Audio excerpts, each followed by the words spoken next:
नमस्कार विद्यार्थी मित्रांनो, स्पार्क अकॅडमीमध्ये मी आपणा सर्वांचं खूप खूप स्वागत करतो.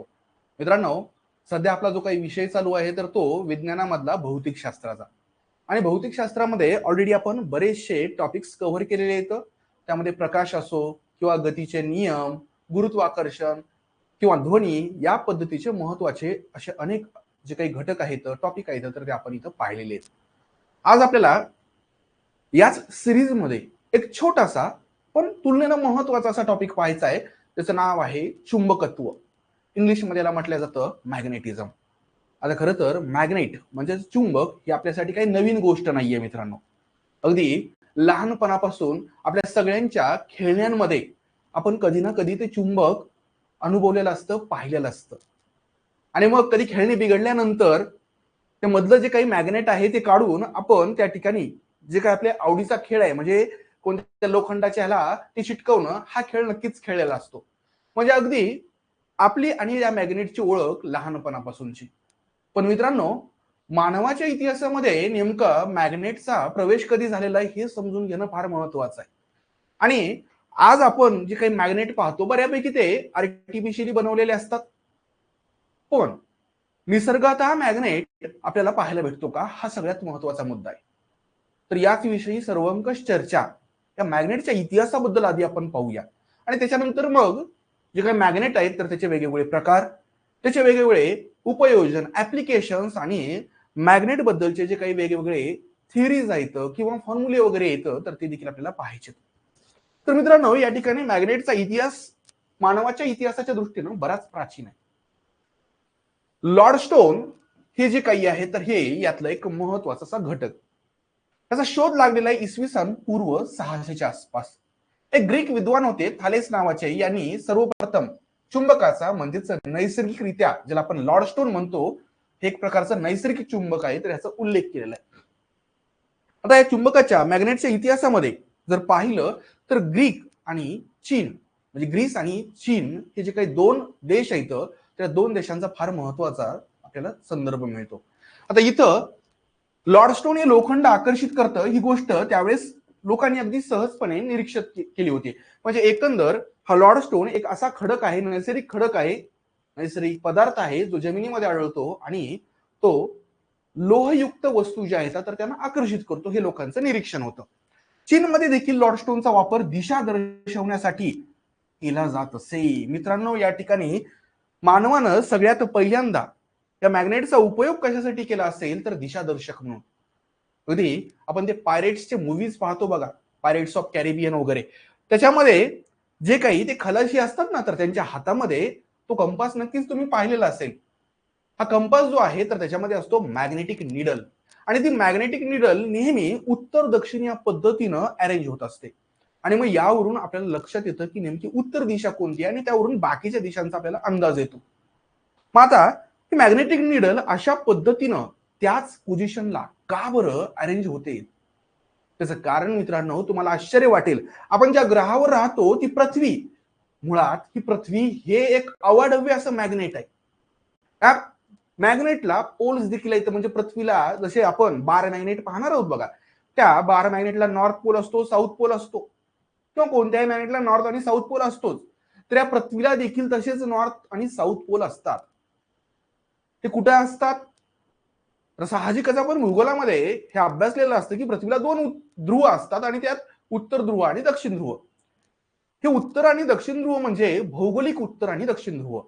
पण त्यासोबतच त्याच्या अगदी जवळच मॅग्नेटिक नॉर्थ आणि साऊथ पोल्स देखील आपल्याला पाहायला भेटतात. लक्षात आलं का? आणि यांचं एक्झॅक्ट लोकेशन जे आहे,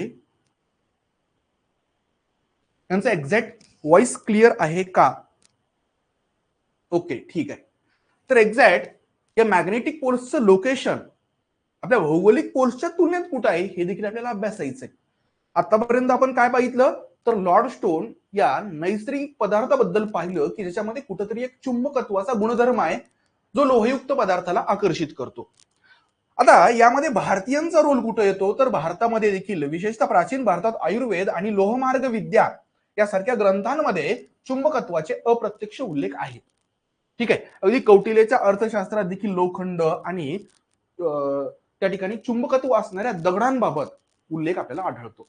म्हणजे एकंदर प्राचीन भारतीयांना देखील अशा नैसर्गिक अशा दगडांबद्दल, खडकांबद्दल आयडिया होती, ज्याला आपण अगदी आताच्या भाषेमध्ये लॉर्ड स्टोन म्हणू शकतो. तर मित्रांनो, मध्ययुगीन अरबी आणि युरोपियन अभ्यासकांच्या दृष्टीने थोडासा आपण विचार करूया. इथपर्यंत साहजिकच मानवाची बऱ्यापैकी प्रगती झाली होती, मानवाची वैज्ञानिक समज देखील वाढलेली होती. अबू रेहान अल बिरुनी इसवी सन 1000च्या काळातला हा शास्त्रज्ञ याने चुंबक आणि लोखंड यांच्यातील आकर्षण स्पष्ट केलेलं आहे. त्यासोबतच या काळामध्ये युरोपमध्ये नेव्हिगेशनसाठी म्हणजेच त्या ठिकाणी प्रवासासाठी, विशेषतः समुद्री प्रवासासाठी कंपासचा वापर एक दिशादर्शक म्हणून मोठ्या प्रमाणात व्हायला लागला होता. विल्यम गिल्बर्ट हे या मध्ययुगातलं आणखी एक महत्वाचं नाव. या विल्यम गिल्बर्ट यांचं जे काही उल्लेख आहे इथं आपल्याला करायचा आहे तो म्हणजे त्यांच्या एका पुस्तकाबद्दल. त्यांच्या पुस्तकाचं नावच होतं डी मॅग्नेट. म्हणजे एकंदर त्यानं मॅग्नेटवर सेपरेट डेडिकेटेड असं पुस्तक लिहिलेलं आहे. हे पुस्तक लिहून पृथ्वी स्वतः एक मोठा चुंबक आहे त्यानं प्रतिपादन केलेलं आहे. म्हणजे विचार करा, त्यावेळेस अशा पद्धतीचं स्टेटमेंट करणं खरं तर खूप मोठं धाडसाचंही होतं, बरोबर आहे. कारण त्यापूर्वी पृथ्वीचं नेमकं अस्तित्व, खरं तर पृथ्वी केंद्रित विश्व असा एक समज होता. ठीक आहे. त्यासोबत आणखी एक होतं पृथ्वी चपटी आहे असं देखील बऱ्याच विद्वानांना वाटायचं. आणि मग अशा काळामध्ये पृथ्वी हेच मुळात एक चुंबक आहे हे विधान जे आहे तर हे करणं धाडसाचं होतं. त्यासाठी साहजिकच काळाच्या पुढची अशी समज त्यांच्यामध्ये निश्चितच होती. चुंबकीय आणि विद्युत आकर्षणात फरक देखील त्यांनी स्पष्ट केलेला आहे. एक लक्षात घ्या, आपल्याला मॅग्नेट म्हटलं की मॅग्नेटमध्ये आपल्याला डिफरंट पोल्समध्ये अट्रॅक्शन पाहायला भेटतं आणि सेम पोल्समध्ये रिपल्शन पाहायला भेटतं. अशाच पद्धतीचं त्या ठिकाणी अट्रॅक्शन आपल्याला इलेक्ट्रिक चार्जेस मध्ये देखील पाहायला भेटतं. पण या दोघांमधला फरक जो आहे तर तो विल्यम गिल्बर्ट यांनी स्पष्ट केलेला आहे. याच कडीतलं आता पुढचं नाव, त्यांचं नाव आहे हन्स क्रिश्चन ऑर्स्टेड. मित्रांनो, यांचं जे काही काम आहे ना तर हे आणखी नेक्स्ट लेवलचं म्हणता येईल. का बरं? कारण त्यांनी विद्युत प्रवाहाजवळ चुंबकीय क्षेत्र निर्माण होते हे दाखवलेलं आहे. आणि मग इथून पुढं कुठंतरी विद्युत प्रवाहाच्या जवळ मॅग्नेटिक फील्ड तयार होते. हे जे प्रिन्सिपल आहे ना मित्रांनो, हे नंतर जनरेटर मध्ये खूप जास्त कामाला आलेलं आहे. आपण आज जर पाहिलं थर्मल पॉवर प्लांट असो किंवा इतर जे काही पॉवर प्लांट्स असतात तर तिथं टर्बाईन्स असतात बघा. आणि त्या टर्बाईन्सचं जे ऍक्सल आहे तर ते रोटेट होतं आणि ते ऍक्सल रोटेट होणारं जातं जनरेटरमध्ये, ज्या ठिकाणी नेमका याच प्रिन्सिपलचा वापर करून इलेक्ट्रिसिटी जनरेट होत असते. म्हणजे विद्युत आणि चुंबकत्व यातील संबंध ऑर्स्टेड यांनी त्या ठिकाणी उघड केलेला आहे. यांच्यातलंच आणखी एक महत्वाचं नाव म्हणजे एम्पियर. मित्रांनो, हे एम्पियर जे काही नाव आहे हे आपण सर्रासपणे वापरतो. विशेषतः आपल्याला करंट, इलेक्ट्रिसिटी, विद्युत धारा हा जो काही घटक पाहायचा आहे ना तर त्यामध्ये विद्युत धारेचं एककच आहे एम्पियर. तर ह्या एम्पियर चुंबकत्वाविषयी काम काय होतं तर विद्युत धारांचे चुंबकीय गुणधर्म त्यांनी अभ्यासलेले आहेत. त्यासोबतच इलेक्ट्रोमॅग्नेटिझम ही जी काही संकल्पना आहे तर हिची देखील मांडणी एम्पियरने केलेली आहे. त्या इलेक्ट्रोबद्दल आपल्याला बरंचसं पाहायचंय. खरं तर इलेक्ट्रोमॅग्नेटिक वेव्ज, विद्युत चुंबकीय लहरी याबद्दल आपण ऑलरेडी अभ्यासलेला आहे. याच्यानंतर देखील आपल्याला त्याबद्दल सखोल असा अभ्यास करायचाच आहे. विद्युत चुंबकीय लहरींचा उदाहरणं जर बघितलं तर अगदी रेडिओ वेव्ज आहेत, मायक्रोवेव्ज, इन्फ्रारेड, त्याच्यानंतर व्हिजिबल, त्याच्यानंतर अल्ट्रा व्हायोलेट वेव्ज, त्याच्यानंतर एक्स रेज, गॅमा रेज, या सगळ्या काय तर इलेक्ट्रोमॅग्नेटिक वेव्ज आहेत. तर मित्रांनो, याच इलेक्ट्रोमॅग्नेटिझम हे संकल्पनेची मांडणी करण्याचं श्रेय कुणाला जातं तर एम्पियर यांना जातं. त्याच्यानंतर या सगळ्यांमध्ये सगळ्यात महत्वाचा रोल विशेषतः चुंबकत्वाबद्दलचा जो काही कुणाचा असेल तर ते फॅरेडे. मित्रांनो, इलेक्ट्रिसिटी जनरेशन जे काही आपण पाहतो तर त्याच्यात फॅरेडेचं प्रिन्सिपल वापरलं जातं. मी तुम्हाला आधी जनरेटरचा उल्लेख केलेला आहे बघा. तर मित्रांनो, जनरेटरमध्ये जे काही इलेक्ट्रोमॅग्नेटिक इंडक्शनचं प्रिन्सिपल वापरलं जातं तर त्याचा शोध कुणी लावलेला आहे बरं? फॅरेडेनं लावलेला आहे. ठीक आहे. त्याच्यानंतर आपल्याला यामधलंच आणखी एक याच कडीमधलं नाव पाहायचंय ते म्हणजे मॅक्सवेल. विद्युत आणि चुंबकत्व यांचा एकत्रित सिद्धांत त्यांनी मांडलेला आहे. असो, म्हणजे एकंदर इलेक्ट्रोमॅग्नेटिझम असो किंवा केवळ मॅग्नेटिझम यामधले महत्वाचे जे काही नाव आहेत, शास्त्रज्ञ आहेत तर हे आपण पाहिलेले आहेत.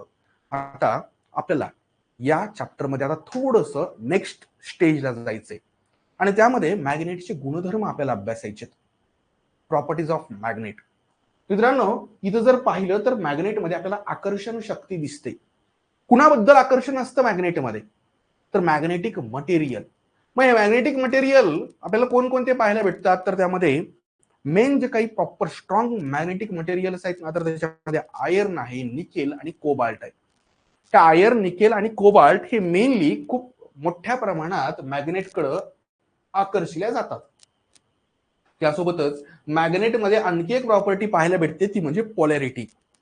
म्हणजे एकंदर मॅग्नेट आणि मॅग्नेटची पोलॅरिटी ही आपल्याला वेगळी करताच येणार नाही मित्रांनो. मॅग्नेट असेल तर त्या मॅग्नेटला पोल्स असणार, आणि हे दोन पोल्स असतात मॅग्नेटला. कोणतंही मॅग्नेट घ्या, आपल्याला वेगवेगळ्या प्रकारचे मॅग्नेट पाहिजे.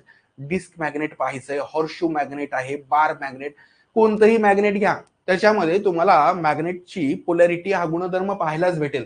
प्रत्येक चुंबकाला दोन ध्रुव असतात, एक असतो नॉर्थ पोल आणि दुसरा असतो साऊथ पोल. त्याच्यामध्ये दोन अपोजिट पोल्स एकमेकांना अट्रॅक्ट करतात आणि सिमिलर पोल्स मात्र एकमेकांना रिपल्स करतात. म्हणजे नॉर्थ नॉर्थ पोल जर जवळ आले ना मित्रांनो, तर ते एकमेकांना दूर ढकलतात. साऊथ साऊथ पोल जवळ आले, दूर ढकलतात. ठीक आहे, म्हणजे एकंदर विपरीत ध्रुव एकमेकांना आकर्षित करतात, तर समान ध्रुव परस्परांना दूर लोटतात.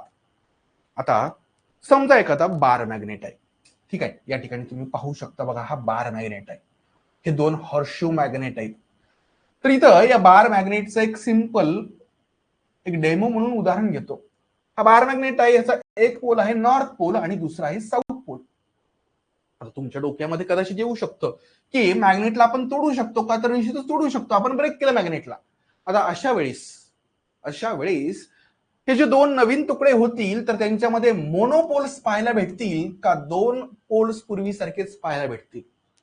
तर जर तुम्हाला वाटत असेल की इथं हा नॉर्थ पोल आणि हा साऊथ पोल आणि इथं कोणतेही पोल नसतील, तर तो तुमचा भ्रम आहे मित्रांनो. मॅग्नेटचे कितीही तुकडे करा, त्या प्रत्येक तुकड्यामध्ये पोलॅरिटी पाहायला भेटते, त्या प्रत्येक तुकड्यामध्ये दोन पोल्स पाहायला भेटतात. याचाच अर्थ हा जो तुकडा आहे ना मित्रांनो, तर इथं साऊथ पोल आपोआप तयार होईल आणि इथल्या या पार्ट मध्ये नॉर्थ पोल पाहायला भेटेल. लक्षात आलं का? म्हणजे एकंदर मॅग्नेटचे कितीही तुम्ही तुकडे केले तरी देखील त्या प्रत्येक तुकड्यामध्ये हे दोन पोल्स पाहायला भेटतातच. ध्रुव कायमचे असतात, हे आपण इथं या पद्धतीने सांगू शकतो. चुंबक कितीही भागात विभागला तरी देखील प्रत्येक भागात नवीन उत्तर आणि दक्षिण ध्रुव आपल्याला पाहायला भेटतात. त्याच्यानंतर दिशादर्शक गुणधर्म. आता दिशादर्शक गुणधर्म मॅग्नेटमध्ये जो काही असतो ना, तर त्याचं एकमेव महत्वाचं कारण, पृथ्वी जी आहे तर हीच मुळात एक मॅग्नेट आहे, आणि म्हणून आपण या मॅग्नेटिक निडलचा किंवा मॅग्नेटचा नेव्हिगेशनसाठी उपयोग करून ठेवू शकतो, घेऊ शकतो. ही पृथ्वी आहे मित्रांनो, पृथ्वीचा हा नॉर्थ पोल आहे. समजा हा नॉर्थ पोल असेल आणि हा साऊथ पोल असेल, तरी जिओग्राफिक नॉर्थ आणि साऊथ पोल इथं या नॉर्थ पोलच्या जवळच मॅग्नेटिक नॉर्थ पोल असतो आणि या साऊथ पोलच्या जवळ एक मॅग्नेटिक साऊथ पोल असतो. लक्षात घ्या. आणि इथं एकंदर हे चुंबक जे आहे, निडल जी आहे, तर ती नेहमी नॉर्थ साऊथ अशा पोझिशन मध्ये का बरं राहते, ह्याचं उत्तर तुम्हाला आता लक्षात आलं असेल. त्याचं कारण, ही जी निडल आहे ना, तर ह्या निडलचा साऊथ पोल या उत्तरेच्या नॉर्थ पोल कडे राहतो आणि निडलचा नॉर्थ पोल हा आपल्या पृथ्वीच्या मॅग्नेटिक साऊथ पोल कडे त्या ठिकाणी त्याची अलाइनमेंट असते. ह्याचं कारण काय, तर साहजिकच प्रत्येक मॅग्नेट जे आहे तर त्याच्या भोवती असते मॅग्नेटिक फील्ड. आणि हे जे काही मॅग्नेटिक फील्ड आहे तर ती कशा पद्धतीनं तयार होत असते, तर नॉर्थ टू साऊथ अशा पद्धतीनं त्याची अलाइनमेंट असते त्या फील्डची. चुंबकाभोवती एक अदृश्य शक्ती, अशी शक्ती असते किंवा शक्ती रेखा असतात, आणि याला चुंबकीय क्षेत्र म्हटलं जातं. त्याची प्रॉपर जी काही डायरेक्शन आहे तर त्याबद्दल मी तुम्हाला सांगितलेलंच आहे, नॉर्थ टू साऊथ. आता आपल्याला आणखी काही गोष्टी पाहायच्यात चुंबकाच्या. त्याच्यात मॅग्नेटिक इंडक्शन ही एक प्रॉपर्टी आपल्याला पाहायची.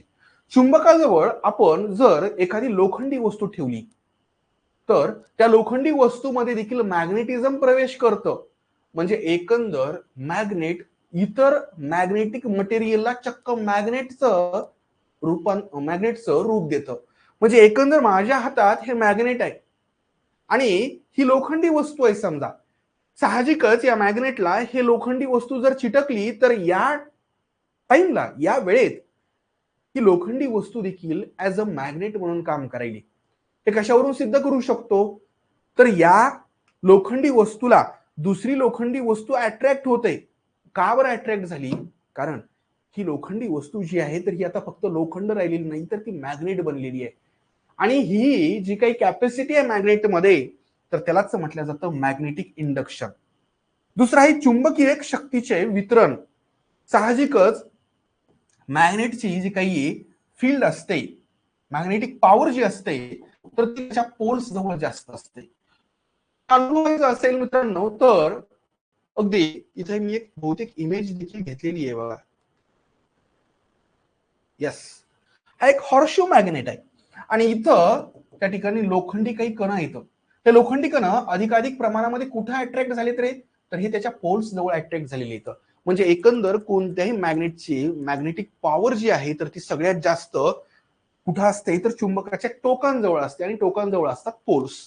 त्यानंतर हिस्टेरेसिस नावाचा आणखी एक कन्सेप्ट आपल्याला इथे पाहायचा आहे. हिस्टेरेसिस म्हणजे काय? तर मित्रांनो समजा एक मॅग्नेट आहे, त्या मॅग्नेटला आपण त्या ठिकाणी एखाद्या लोखंडी वस्तूच्या जवळ नेलं. साहजिकच आधी आपण पाहिलंय या प्रॉपर्टीमुळे ती लोखंडी वस्तू मॅग्नेट सारखं काम करते, म्हणजे ती देखील तात्पुरता मॅग्नेट म्हणून काम करते. अशा वेळेस ते ओरिजिनल मॅग्नेट जे आहे तर ते जर त्या लोखंडी वस्तूपासून आपण दूर नेलं तर त्या लोखंडी वस्तूतल्या मॅग्नेटिक प्रॉपर्टी काही काळासाठी तशाच राहतात. लक्षात आलं का? आणि यालाच म्हटलं जातं हिस्टेरिसिस. बघा, काही पदार्थ चुंबकत्व घेतल्यानंतरही ते लगेच सोडत नाहीत आणि यालाच म्हटलं जातं हिस्टेरिसिस. त्याच्यानंतर आता आपण अर्थ मॅग्नेटिझम बद्दल पाहायचंय. पृथ्वी हे एक अवाढव्य चुंबक आहे, हे मध्ययुगामध्ये माणसाच्या लक्षात आलं होतं. मित्रांनो या ठिकाणी पृथ्वीच्या आतील कोरमध्ये लोखंड आणि निकेल असते. थोडस आपल्याला भूगोलामध्ये भूगोलामध्ये खरं तर आपण अभ्यासलेलं असतं, तरी देखील ती संकल्पना पुन्हा एकदा मी सांगतो. पृथ्वी जी आहे तर तिला आपण 3 भागांमध्ये डिवाइड करतो. सगळ्यात वरचा पृथ्वीचा थर जो आहे ना मित्रांनो, तर त्याला क्रस्ट म्हटलं जातं, आपण भूकवच म्हणतो. आतला जो काही आहे तर याला मॅन्टल म्हटलं जातं. त्याला काय म्हटलं जातं? मॅन्टल. आणि सगळ्यात आत जो काही भाग असतो ना मित्रांनो, तर त्याला कोर म्हटलं जातं, म्हणजे गाभा. मराठीमध्ये काय म्हणतात बरं? गाभा. मित्रांनो या गाभ्यालाच निफे नावानं देखील ओळखल्या जातं. काय बरं? निफे. आता हे असं अण्णीनं नाव का बरं दिलं असेल? मित्रांनो निफे हे दुसरं तिसरं काही नाहीये, तर 2 एलिमेंट्सचे सिम्बॉलिक नेम्स आहेत. Ni for nickel, Ni for nickel आणि Fe फॉर आयर्न. याचा अर्थ पृथ्वीच्या गाभ्यामध्ये प्रामुख्याने असणारा जो काही घटक आहे, प्रामुख्याने असणारं जे काही धातू आहे तर ते म्हणजे निकेल आणि आयर्न. आणि निकेल आणि आयर्न हे दोन्हीही कसे तर खूप मोठ्या प्रमाणात मॅग्नेटकडे अट्रॅक्ट होणारे मटेरियल आहेत. आणि एकंदर पृथ्वीच्या गाभ्यामध्ये असणाऱ्या याच 2 धातूंमुळे पृथ्वी जी आहे तर एक चुंबक म्हणून काम करते आणि पृथ्वी भोवती काय तयार होते बरं? चुंबकीय क्षेत्र तयार होत असते. लक्षात आलं का? तर इथं या पद्धतीचं चुंबकीय क्षेत्र तुम्ही पाहू शकता. अर्थ मॅग्नेटिक फील्ड. अर्थचा हा नॉर्थ पोल आणि साऊथ पोल. हे चुंबकीय क्षेत्र पृथ्वीभोवती एक आभासी असं कवच तयार करत असतं आणि ह्यालाच मॅग्नेटिक फील्ड लाईन्स म्हणतात. म्हणजे ह्या जे काही कवच आहे ना, तर यामध्ये दिसणाऱ्या ह्या ज्या काही रेषा आहेत ना मित्रांनो, तर या रेषा अशा एका विशेष अशा अलाइनमेंट मध्ये तुम्हाला पाहायला भेटतात आणि यालाच म्हटलं जातं magnetic field lines. Magnetic field लाईन्सचा काही उपयोग आहे का पृथ्वीला? तर निश्चितच खूप जास्त उपयोग आहे. ह्या मॅग्नेटिक फील्ड लाईन्स ज्या आहेत तर सूर्याकडून येणारे जे काही सनरेज आहेत ना, तर त्यामधल्या हानिकारक किरणांपासून आपलं रक्षण करतात. म्हणजे अशाच पद्धतीचं काम आणखी एक गॅस करत असतो, वायू करत असतो, तो म्हणजे ओझोन. स्ट्रॅटोस्फिअर मध्ये असणारा ओझोन सूर्यकिरणांमधल्या अल्ट्राव्हायोलेट रेजला मोठ्या प्रमाणामध्ये अडवतो आणि पृथ्वीवरच्या जीवसृष्टीचं रक्षण करतो. कुठेतरी अशाच पद्धतीचं काम या मॅग्नेटिक फील्ड लाईन्स करतायत, ज्या सूर्याकडून येणाऱ्या हानिकारक किरणांपासून आणि सोलार विंड पासून, विशेषतः या सोलार विंड पासून बरेचसे चार्ज पार्टिकल्स पृथ्वीच्या दिशेने फेकल्या जातात, यांच्यापासून देखील या मॅग्नेटिक फील्ड लाईन्स आपलं संरक्षण करतात. ओके, म्हणजे एकंदर पृथ्वीच्या बाबत जर पाहायचं झालं तर पृथ्वीच्या आतमधला गाभा, त्या गाभ्यामधले हे 2 एलिमेंट्स ज्यामुळं पृथ्वी एका चुंबकासारखं काम करायली आणि ऍज अ मॅग्नेट म्हणून पृथ्वीभोवती तयार होणाऱ्या या मॅग्नेटिक फील्ड लाईन्स हे सगळंच आपल्या ऍज अ जीवसृष्टी म्हणून बायोस्फिअरसाठी उपयुक्त आहे. त्याच्यानंतर पृथ्वीचे चुंबकीय ध्रुव ह्याच्याबद्दल पाहायचे आपल्याला. Magnetic force of earth. या ठिकाणी नॉर्थ पोलची वरतून एक इमेज घेतलेली आहे किंवा हा एक नकाशा आहे. इथं अगदी या ठिकाणी हे जो काही पॉइंट दिसतोय हा जिओग्राफिक नॉर्थ पोल आहे. मग जिओग्राफिक नॉर्थ पोल आणि मॅग्नेटिक नॉर्थ पोल हे एकच का, तर याचं उत्तर आहे नाही. तुम्ही जर पाहिलं तर जिओग्राफिक नॉर्थ पोल इथं आहे आणि मॅग्नेटिक पोल मात्र इथं आहे. म्हणजे या दोघांमध्ये तुम्हाला अंतर दिसायलंय. याचाच अर्थ समजा मी म्हटलं की ही रेषा जी आहे तर ही कशामधून जाते, तर ही जिओग्राफिक नॉर्थ साऊथ पोल मधून जाते आणि ही जी काही रेषा आहे तर ही मॅग्नेटिक नॉर्थ साऊथ पोल मध्ये जाते. याचा अर्थ या दोन ऍक्सिस मध्ये अँगल दिसतोय, बरोबर आहे. या दोन ऍक्सिस मध्ये तुम्हाला अँगल दिसतोय आणि त्यालाच म्हटलं जातं मॅग्नेटिक डिक्लिनेशन म्हणजेच चुंबकीय विचलन. अत्यंत महत्वाची संकल्पना. डायरेक्ट विचारलं जाऊ शकतं की चुंबकीय विचलन म्हणजे काय. चुंबकीय विचलन म्हणजे दुसरं काही नाहीये तर चुंबकीय ध्रुव आणि भौगोलिक ध्रुव यांच्यात या ठिकाणी तुम्हाला चुंबकीय विचलन पाहायला भेटतं. म्हणजे हे जे डिस्टन्स आहे ना, हे डिस्टन्स म्हणजे खऱ्या अर्थानं त्याचा प्रूफ आहे चुंबकीय विचलनाचा. चुंबकीय उत्तर ध्रुव कुठं असतो, तर तो भौगोलिक दक्षिणेकडे दिशेने झुकलेला असतो म्हणजे एकंदर तो थोडासा शिफ्ट झालेला असतो, टिल्ट झालेला असतो. आणि चुंबकीय दक्षिण ध्रुव देखील भौगोलिक ध्रुवापेक्षा थोडासा टिल्ट झालेला असतो, अंतरावर असतो. आता आपण दिशादर्शक जो काही कंपास असतो तर त्याबद्दल पाहिजे. खरं तर मानवानं या चुंबकाचा सगळ्यात पहिल्यांदा जो काही कोणता वापर केला तर तो हाच वापर. कोणता बरं, ऍज अ कंपास म्हणून. कंपास मध्ये काय असते तर मॅग्नेटिक निडल असते. मॅग्नेटिक निडल म्हणजे काय तर छोटस लांब असं चुंबक. साहजिकच मॅग्नेट म्हणून त्याला पोल्स असणार. मग इथं या ठिकाणी ही जी काही आहे तर एक मॅग्नेटिक निडल आहे. त्या मॅग्नेटिक निडलचा हा नॉर्थ पोल आहे आणि हा जो आहे तर तो साऊथ पोल आहे, बरोबर आहे. मग आता अशा वेळेस या ठिकाणी हे जे काही कंपास आहे हा जर असा आपण धरला तर साहजिकच तो नॉर्थ साऊथ साऊथ पद्धतीनं अलाइन होणार. तिची जी काही निडल आहे तर ती नॉर्थ साऊथ पद्धतीनं अलाइन होणार आणि यावरून तुम्हाला या ठिकाणी दिशांचा अचूक असा अंदाज येतो. प्रवास, समुद्रातली नौकानयन तसेच भूगोल विषयक संशोधनात याचा मोठ्या प्रमाणात वापर होत असतो. महत्व काय बरं, तुम्हाला दिशा ओळखण्याला मदत होते. प्राचीन काळापासून प्रवासामध्ये आणि जे काही समुद्री खलाशी वगैरे येतं तर ते याचा वापर करत आलेले येतं. तर एकंदर तुम्हाला इथपर्यंत गोष्टी लक्षात आलेल्या असतील. त्याच्यानंतर आपल्याला या ठिकाणी चुंबकाचे प्रकार पाहायचे. म्हणजे एकंदर या चॅप्टरच्या तिसऱ्या टप्प्यावर आपण आलेलो आहोत. पहिल्या ह्याच्यामध्ये आपण चुंबकाचा इतिहास आणि चुंबकाबद्दलची मानवाची समज कशी विकसित झालेली आहे याबद्दल पाहिलेलं आहे. दुसऱ्या टप्प्यामध्ये आपण चुंबकाचे गुणधर्म पाहिलेले आहेत आणि त्यासोबतच त्याबद्दलचे थोडे बहुत आपण काही सिद्धांत देखील पाहिलेले आहेत. आता या ठिकाणी तिसऱ्या टप्प्यामध्ये आपल्याला टाईप ऑफ मॅग्नेट पाहायचे. ठीक आहे, तर इथपर्यंत तुम्हाला काही अडचण असेल तर कमेंट बॉक्समध्ये नक्कीच तुम्ही मांडू शकता. ठीक आहे, अडचण असेल तर तुम्ही लागलीच कमेंट बॉक्समध्ये सांगा, विचारा.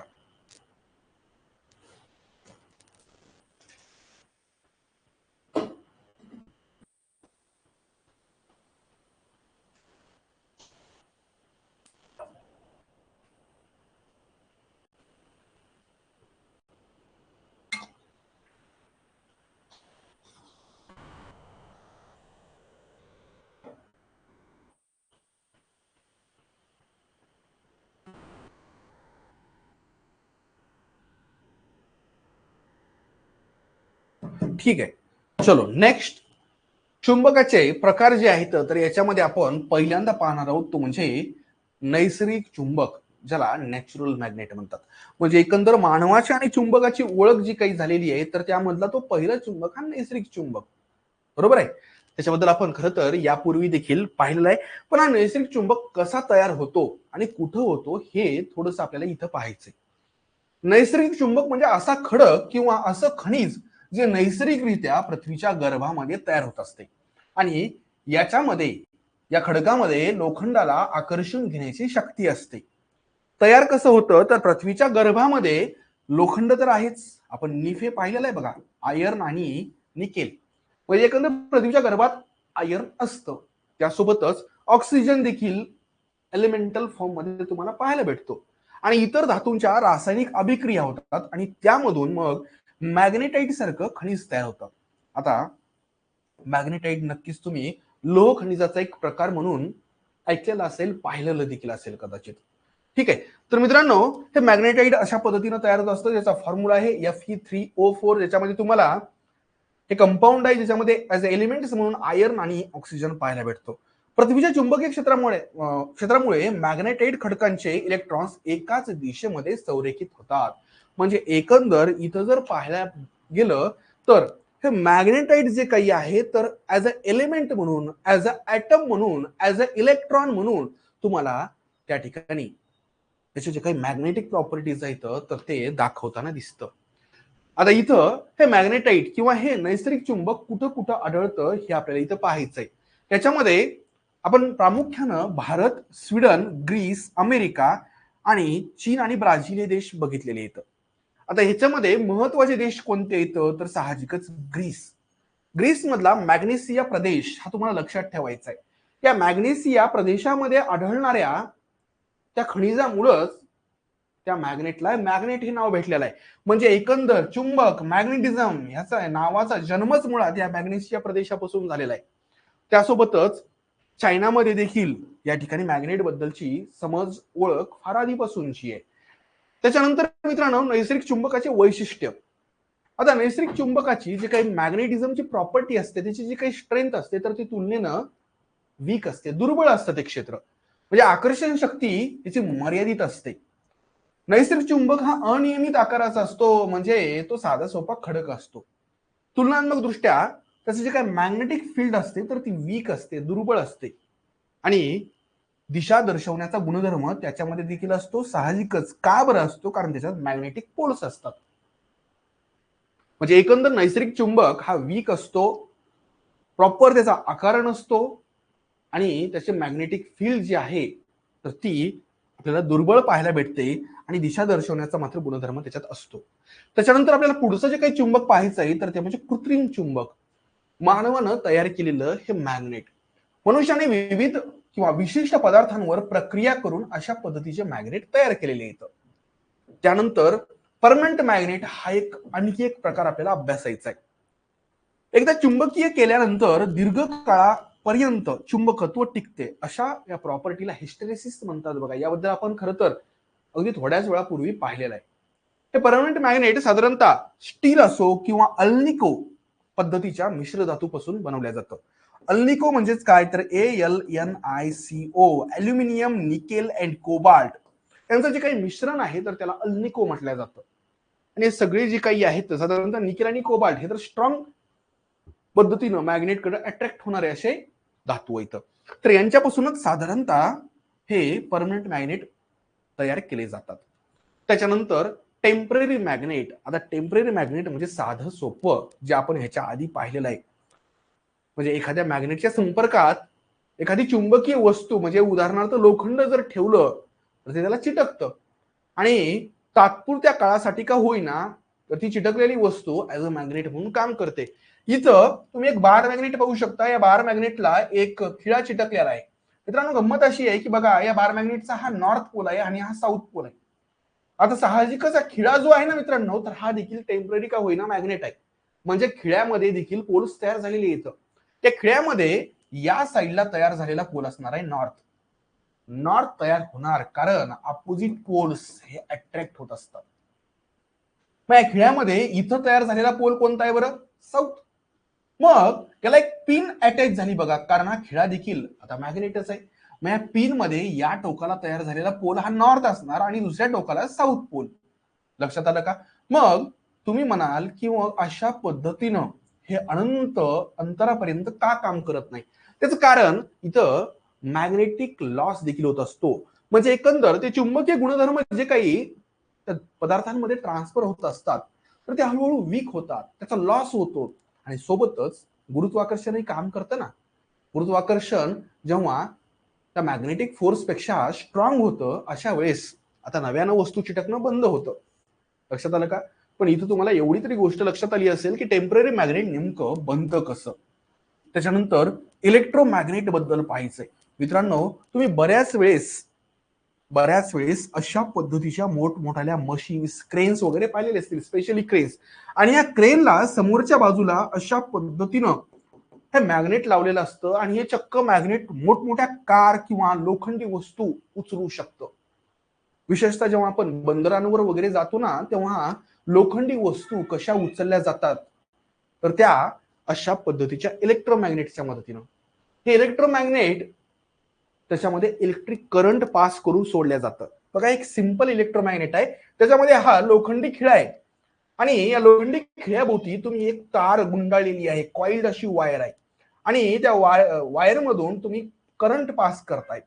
साहजिकच इथं हा आयर्न नेल ऍक्ट्स ऍज मॅग्नेट. म्हणजे इथं देखील हे चुंबक जे काही आहे इट इज ऍक्च्युअली इलेक्ट्रोमॅग्नेट.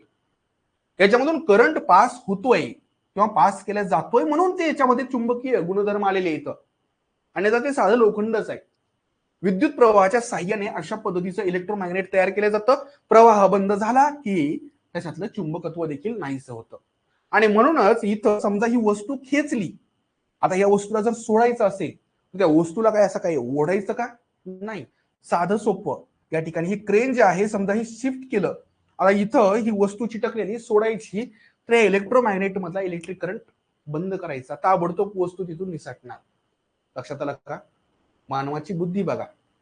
अशा पद्धतीनं अवजड अशा वस्तू, विशेषतः लोखंडी वस्तू उचलण्यासाठी आपण या इलेक्ट्रोमॅग्नेटचा यूज करत असतो, विशेषतः इंडस्ट्रीज मध्ये. आता चुंबकाच्या आकारानुसार देखील आपल्याला प्रकार पाहावे लागतील. हा आहे बार मॅग्नेट, बरोबर आहे.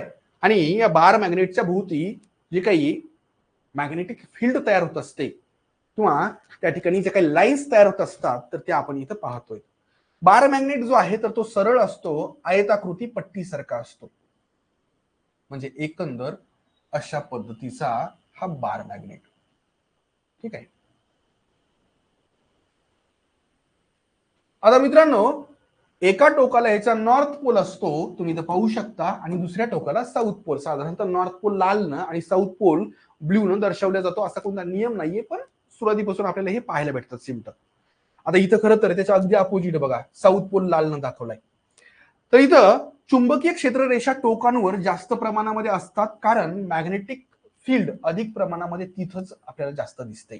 स्ट्रॉंग मॅग्नेटिक फील्ड त्याच्या पोल्सवर तयार झालेली असते. साध्या प्रयोगांसाठी या बार मॅग्नेटचा उपयोग केला जातो. अगदी तुम्ही शाळेमध्ये, कॉलेजमध्ये असताना या पद्धतीच्या बार मॅग्नेटचा उपयोग केलेला असेल. त्याच्यानंतरचा दुसरा प्रकार जो आहे तर तो म्हणजे हॉर्सशू मॅग्नेट. हॉर्सशू म्हणजे एकंदर ती घोड्याची नाल जशी असते ना मित्रांनो, तर त्या पद्धतीचा हिचा आकार असतो. त्या मॅग्नेटचा आकार कसा आहे? त्या घोड्याच्या नालेसारखा, म्हणून त्याला हॉर्सशू मॅग्नेट म्हटलं जातं. त्याच्यामध्ये गंमत अशी की दोनही पोल जे आहेत तर ते एकाच दिशेकडे तोंड करून असतात. म्हणजे नॉर्थ पोल आणि साऊथ पोल. पहिल्या केसमध्ये कसं होतं, बार मॅग्नेटमध्ये नॉर्थ पोल इकडं, साऊथ पोल दुसरीकडं. इथं मात्र तसं नाहीये. पण इथं तयार होणारी मॅग्नेटिक फील्ड कशी असते तर ती या पद्धतीनं दिसते बघा. ठीक आहे. म्हणजे नॉर्थ आणि साऊथ पोल मध्ये तर तुम्हाला ह्या मॅग्नेटिक लाईन्स दिसतीलच, पण त्या या पद्धतीनं देखील पाहायला भेटतात. ठीक आहे. त्याच्यानंतर वैशिष्ट्य काय तर दोन ध्रुव एकाच बाजूला असल्याने त्या ठिकाणी बल जास्त केंद्रित झालेलं असतं हॉर्सशू मॅग्नेटच्या बाबत. आणि याच गोष्टीमुळं अधिक वस्तू किंवा अधिक वजन उचलण्याची कॅपॅसिटी या हॉर्सशू मॅग्नेटमध्ये आपल्याला पाहायला भेटते. त्याच्यानंतर कुठं याचा वापर होतो तर मोटार, जनरेटर, औद्योगिक क्षेत्रामध्ये देखील याचा वापर होतो. तिसरा आहे सिलेंड्रिकल मॅग्नेट. आता खरं तर बार मॅग्नेट सारखंच आहे, फक्त एवढंच आहे की बार मॅग्नेट साधारणतः त्याचा क्रॉस सेक्शन जो आहे रेक्टँग्युलर असतो, याचा क्रॉस सेक्शन कसा असतो तर सर्क्युलर असतो. हाच काय तो फरक, बाकी सगळं सारखंच आहे. त्याच्यानंतर रिंग मॅग्नेट. हे रिंग मॅग्नेट मात्र तुम्ही बऱ्याच वेळेस तुमच्या खेळण्यांमध्ये असो किंवा जे काय आपले लाऊड स्पीकर वगैरे असतात तर त्याच्यामध्ये पाहिलेले असतील. या रिंग मॅग्नेटचं वैशिष्ट्य काय तर ह्याच्या आतल्या बाजूला छिद्र असतं, वर्तुळाकार असतं आणि आतल्या बाजूला छिद्र असतं. आता ह्याचे ध्रुव कुठं असतात हा सगळ्यात मोठा प्रश्न पडू शकतो. तर मित्रांनो, आतल्या बाजूला एक पोल असतो आणि बाहेरच्या बाजूला एक पोल असतो. अशा पद्धतीने ह्याचे पोल्स आपल्याला पाहायला भेटतात. फिरणाऱ्या यंत्रणांमध्ये ह्याचा फार जास्त प्रमाणात वापर होत असतो. जसं की लाऊड स्पीकरमध्ये किंवा मोटारींमध्ये, खेळण्यांमध्ये आपल्याला सर्रासपणे हेच त्या ठिकाणी रिंग मॅग्नेट पाहायला भेटतात. आणखी एक असतो तो म्हणजे डिस्क मॅग्नेट. हा कसा असतो तर रिंग मॅग्नेट सारखाच असतो, फक्त मध्ये असं छिद्र नसतं, सारखा आणि खालच्या बाजूला 2 पोल असतात. म्हणजे एकंदर पण रिंग मॅग्नेटच्या बाबत काय पाहिलं, आतल्या बाजूला एक पोल होता आणि बाहेरच्या बाजूला एक पोल होता. आता ह्याला इथं छिद्र नाही, मग ह्याचे पोल कुठं येतं तर एक पोल वरच्या बाजूला आणि एक खालच्या बाजूला, खालच्या सरफेसवर. कुठं ह्याचे वैशिष्ट्य काय बरं, पृष्ठभागावर चांगली पकड मिळवतो. म्हणजे एकंदर ज्या इलेक्ट्रोमॅग्नेट वगैरे पाहिले ना, तर साधारणतः इलेक्ट्रोमॅग्नेटचा आकार हा देखील साधारणतः डिस्क सारखाच असतो. का बरं, पृष्ठभाग तिथे बनतो आणि त्या वस्तू देखील आपल्याला उचलणं शक्य होतं. ठीक आहे. त्याच्यानंतर या ठिकाणी आपल्याला चुंबक प्रकार ऑफ मॅग्नेटिक मटेरियल्स. त्याच्यामध्ये फेरोमॅग्नेटिक मटेरियल असतं, पॅरामॅग्नेटिक मटेरियल असतं आणि डायमॅग्नेटिक मटेरियल असतं. फेरोमॅग्नेटिक म्हणजे ज्यांच्यात स्ट्रॉंग असं मॅग्नेटिक प्रॉपर्टीज असतात, खूप तीव्र असे चुंबकीय गुणधर्म असतात. आणि असे गुणधर्म असणारे एलिमेंट्स कोणते आहेत तर निकेल आहे, आयर्न आहे आणि मेनली कोबाल्ट आहे. बरोबर आहे. त्याच्यानंतर दुसरं पाहायचंय पॅरामॅग्नेटिक. पॅरामॅग्नेटिक म्हणजे याच्यात क्षीण चुंबकत्व असतं, वीक मॅग्नेटिझम असतं, अट्रॅक्ट होतात ते, पण एवढ्या ताकदीनं नाही. हे कुणामध्ये पाहायला भेटतं आपल्याला तर अल्युमिनियम आहे, मॅग्नेशियम, हे पॅरामॅग्नेटिक मटेरियल आहे. तुम्हाला डायरेक्ट विचारलं जाऊ शकतो बरं, फेरोमॅग्नेटिक कोणते तर त्या ठिकाणी निकेल, आयर्न, कोबाल्ट. पॅरामॅग्नेटिक कोणते अल्युमिनियम, मॅग्नेशियम. मग डायमॅग्नेटिक कोणते, डायमॅग्नेटिक म्हणजे असे मटेरियल की जे चक्क दूर जातात. काय बरं, हे चुंबकीय क्षेत्राच्या विरुद्ध प्रतिक्रिया देतात आणि याच्यामध्ये कॉपर आहे, बिस्मथ आहे आणि सोनं हे देखील डायमॅग्नेटिक आहे. कॉपर म्हणजे सीयू हे डायमॅग्नेटिक आहे आणि कोबाल्ट म्हणजे सीओ हे पॅरामॅग्नेटिक आहे. लक्षात ठेवा, हे फेरोमॅग्नेटिक आहे. त्याच्यानंतर या ठिकाणी चुंबका संबंधित आधुनिक सिद्धांत देखील आपल्याला पाहायचा आहे. त्याच्यामध्ये इलेक्ट्रॉनिक स्पिन म्हणजे इलेक्ट्रॉन स्पिन थिअरी. मित्रांनो, अगदी हे जे काही मॅग्नेटिक प्रॉपर्टीज आपल्याला पाहायला भेटतात ना, तर ह्या इलेक्ट्रॉन लेवलला देखील पाहायला भेटतात. म्हणजे त्यांची देखील एका विशिष्ट दिशेमध्ये अलाइनमेंट आपल्याला पाहायला भेटते in the presence of magnetic field. कळालं का? तर इथं electron aligned with magnetic field अशा पद्धतीनं हा इलेक्ट्रॉन आहे आणि तो प्रॉपर अलाइन झालेला आहे मॅग्नेटिक फील्डच्या दिशेनं. म्हणजे हा मॅग्नेट दिसतोय, ह्याचा नॉर्थ पोल आणि ह्याचा साऊथ पोल. हा इलेक्ट्रॉन जो आहे तर त्याची अलाइनमेंट देखील तशीच आहे बघा, वर नॉर्थ पोल, हा साऊथ पोल. म्हणजे एकंदर या ठिकाणी हा इलेक्ट्रॉन प्रॉपर अलाइन आहे. हा इलेक्ट्रॉन जर पाहिला तर हा मात्र अपोजिट दिशेनं अलाइन झालेला आहे. म्हणजे electron aligned against magnetic field. लक्षात आलं का? म्हणजे एकंदर इथं हा सिद्धांत काय सांगतो तर प्रत्येक इलेक्ट्रॉनला स्वतःचा फिरणारा एक स्पिन आणि ऑर्बिटल गती असते आणि याच गतीमुळं एक छोटस असं स्मॉल अशी मॅग्नेटिक मुवमेंट त्या इलेक्ट्रॉन मध्ये आलेली असते. आता फेरोमॅग्नेटिझम म्हणजे काय तर काही ठराविक पदार्थात इलेक्ट्रॉन्सची स्पिन एकाच दिशेने संरक्षित होत असते, अलाइन होत असते आणि त्यामुळे ते शक्तिशाली चुंबक बनतात. इथं तुम्ही फेरोमॅग्नेटिक मटेरियल पाहू शकता. In the absence of in the presence of magnetic field and in the absence of magnetic field. तुम्ही जर पाहिलं मॅग्नेटिक फील्ड जर असेल तर ते जे काही फेरोमॅग्नेटिक मटेरियल मध्ये इलेक्ट्रॉन्स आहेत तर ते प्रॉपर त्या दिशेत अलाइन आहेत. बरोबर आहे. तर हे काय झालं तर फेरोमॅग्नेटिक मटेरियलचं वैशिष्ट्य. त्याच्यानंतर या ठिकाणी मॅक्सवेलचा जे काही इलेक्ट्रोमॅग्नेटिक थिअरी आहे तर त्याबद्दल देखील आपण पाहूया. खरं तर मॅक्सवेलचा जो रोल आहे तर तो आपण यापूर्वी देखील अभ्यासलेला आहे. विद्युत आणि चुंबकत्व यांचं एकत्रित समीकरण जर कुणी बनवले असतील तर ते मॅक्सवेलने बनवलेली. त्याच्यात अँपियर यांचा देखील रोल महत्वाचा आहे. प्रकाश हा देखील विद्युत चुंबकीय लहरींचा एक प्रकार आहे, हे देखील मॅक्सवेलने सांगितलेलं आहे. इलेक्ट्रोमॅग्नेटिक वेव्हज असतात, बरोबर आहे. आणि त्यामध्ये आपण जो दृश्य प्रकाश पाहतो तर त्या देखील एक प्रकार आहे इलेक्ट्रोमॅग्नेटिक वेव्हचा. त्याची वेव्हलेंथ साधारणतः असते 400 ते 700 नॅनोमीटरच्या दरम्यान. 400 ते 700 नॅनोमीटरच्या दरम्यानचा जो प्रकाश असतो तर तो कोणता, व्हिजिबल लाईट. त्याच्यापेक्षा कमी वेव्हलेंथचा, त्याच्यापेक्षा जास्त वेव्हलेंथचा प्रकाश देखील असतो पण तो आपल्याला दिसत नाही. तो आपल्याला दिसत नाही. तर साधारणतः मॅक्सवेलचे जे काही प्रिन्सिपल आहे तर त्याचा उपयोग electronic wireless communication, radio wave communication इत्यादीमध्ये होत असतो. त्यानंतर क्वांटम इलेक्ट्रोडायनामिक्स, अतिसूक्ष्म पातळीवर म्हणजे सब ॲटॉमिक लेवलला देखील आपल्याला चुंबकीय प्रभावांचं स्पष्टीकरण म्हणजे आपण इलेक्ट्रॉन्सच्या लेवलला पाहिलं तर ते क्वांटम इलेक्ट्रोडायनामिक्स मध्ये पाहायला भेटतं.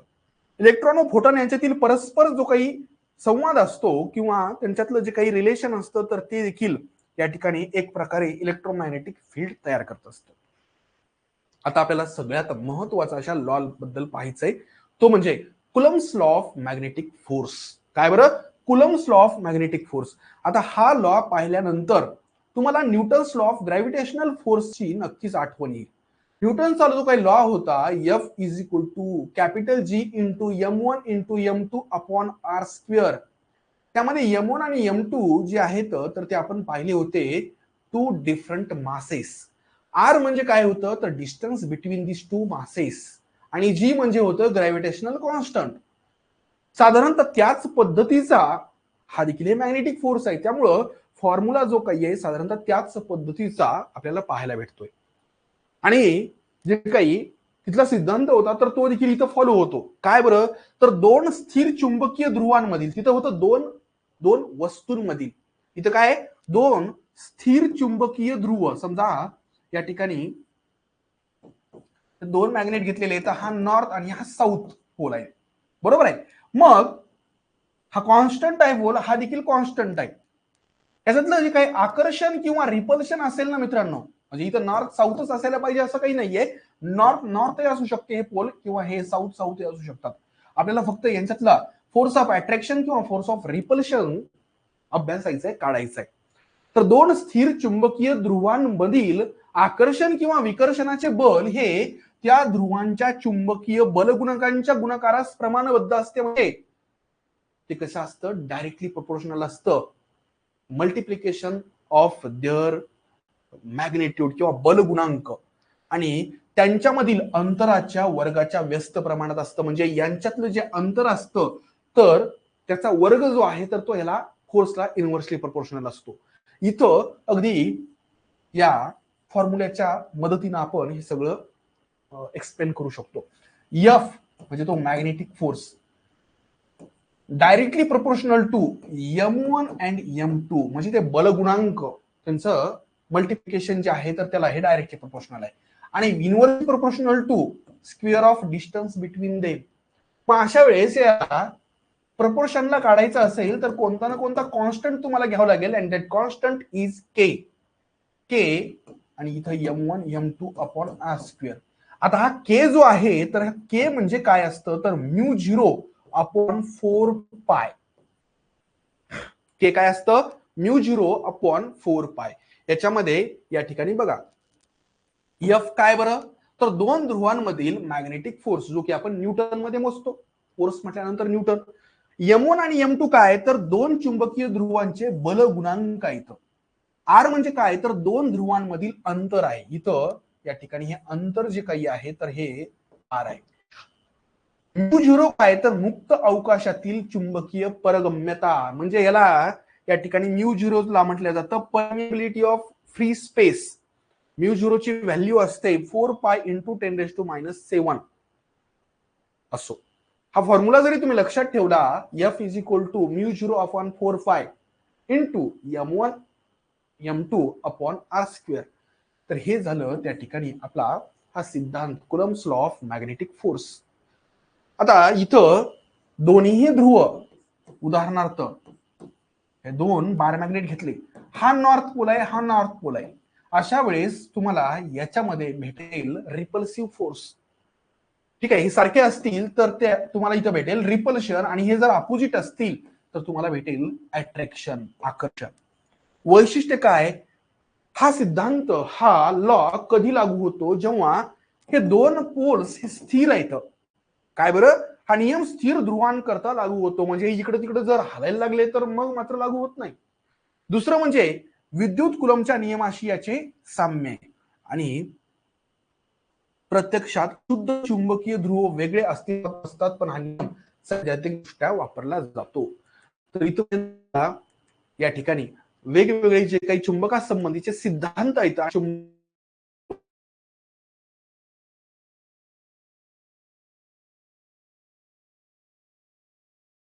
आता आपण चॅप्टरच्या शेवटच्या टप्प्यामध्ये आलेलो आहोत आणि तो म्हणजे या चुंबकांचे उपयोजन, ऍप्लिकेशन ऑफ मॅग्नेट. तर मित्रांनो, या ठिकाणी चुंबकाचे आधुनिक उपयोजन म्हणजेच काय, तर आधुनिक काळात चुंबक कुठं कुठं वापरला जातो, तर त्यातलं वैद्यकीय क्षेत्रामधलं एक महत्वाचं आणि अगदी आपण ऐकलेलं नाव म्हणजे MRI मशीन. मित्रांनो, ही MRI मशीन जी आहे तर ही नक्कीच तुम्ही बघितलेली असेल.